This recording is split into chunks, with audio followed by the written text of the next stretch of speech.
kemenangan yang diraih pada pemilu 1999 dan 2004. Pada pemilu 2014, kini giliran Partai Demokrat yang gagal mempertahankan kemenangannya di pemilu 2009. Tanda-tanda kekalahan Partai Demokrat sudah lama terlihat. Partai berlambang Mercy ini sebenarnya sudah berusaha keras untuk bangkit, tapi nyatanya mereka tetap mengalami kemerosotan tajam. Suara atau TPS 6 Desa Nagrak, Kecamatan Gunung Putri, Kabupaten Bogor, hari Rabu 9 April itu terlihat berbeda dengan TPS-TPS kebanyakan. Sejumlah pasukan pengaman Presiden atau Pas-Pampres tampak berjaga. Sekitar pukul 10 waktu Indonesia Barat, keluarga Presiden Republik Indonesia datang ke TPS. Presiden Susilo Bambang Yudhoyono ditemani Ibu Negara Ani Yudhoyono serta putra mereka Edi Baskoro Yudhoyono dan istri Alia Rajasa.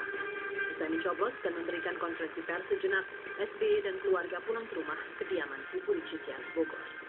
Memasuki tengah hari, sejumlah petinggi Partai Demokrat mulai berdatangan ke Puri Cikias. Seiring berjalannya waktu, hasil hitung cepat dari berbagai lembaga survei mulai tampil di media, baik televisi maupun media online. Saat persentase suara masuk sudah signifikan di atas 60%.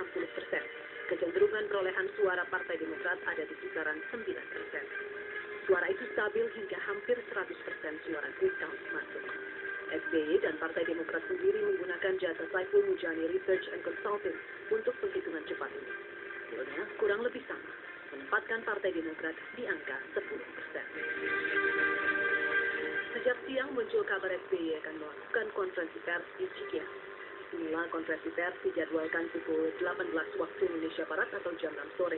Namun sempat beberapa kali diundur sebelum akhirnya konferensi pers digelar pukul 21 waktu Indonesia Barat atau 9 malam. Wajah SBY tampak datar. Raut lesu tampak terlihat dari Syarif Hasan dan Sekjen Edi Baskoro Yudhoyono yang tak lain adalah putra SBY. SBY pun mulai bicara. Yang menyatakan menerima hasil pemilu yang terefleksi dari hitung cepat lembaga survei. Selain itu, pendiri sekaligus Ketua Umum Demokrat ini mengakui bahwa suara partainya terhitung kecil.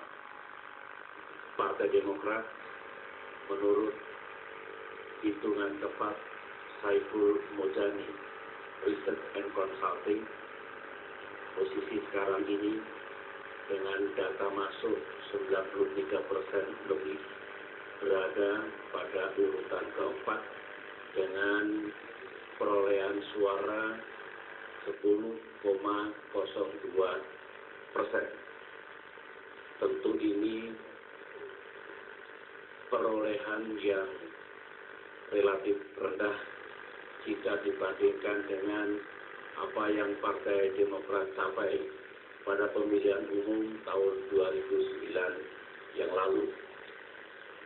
Berkaitan dengan hasil perhitungan cepat ini. Menyusul itu, giliran bendahara fraksi Partai Demokrat DPR Andriani Nazarudin menelpon Metro TV dan membuat pernyataan yang disiarkan live. Mengejutkan, Nazarudin mengungkap kasus korupsi yang lebih besar di proyek pusat pendidikan dan pelatihan olahraga Hambalang Bogor.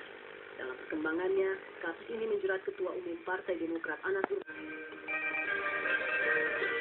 Demokrat pun menjadi partai politik pertama di Indonesia yang ketua umum dan bendahara umumnya sekaligus menjadi tersangka kasus dugaan korupsi.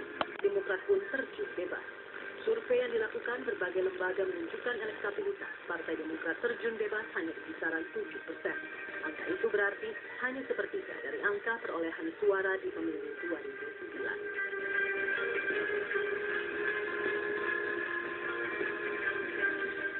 Setelah sang ketua umum resmi menjadi tersangka dan meletakkan jabatannya, kampus kepemimpinan Demokrat beralih ke sang pendiri sekaligus simbol partai Susilo Bambang Yudhoyono. Sebuah kongres luar biasa di penghujung bulan Maret 2013 menjadi arena penetapan SBY sebagai ketua umum baru. SBY diharapkan mampu menyelamatkan Partai Demokrat dari kemerosotan suara yang tajam, sekaligus mempersatukan partai yang sempat dilanda perpecahan. Namun, efek SBY rupanya tidak besar. Jabatan SBY sebagai ketua umum tidak serta-merta membuat elektabilitas Demokrat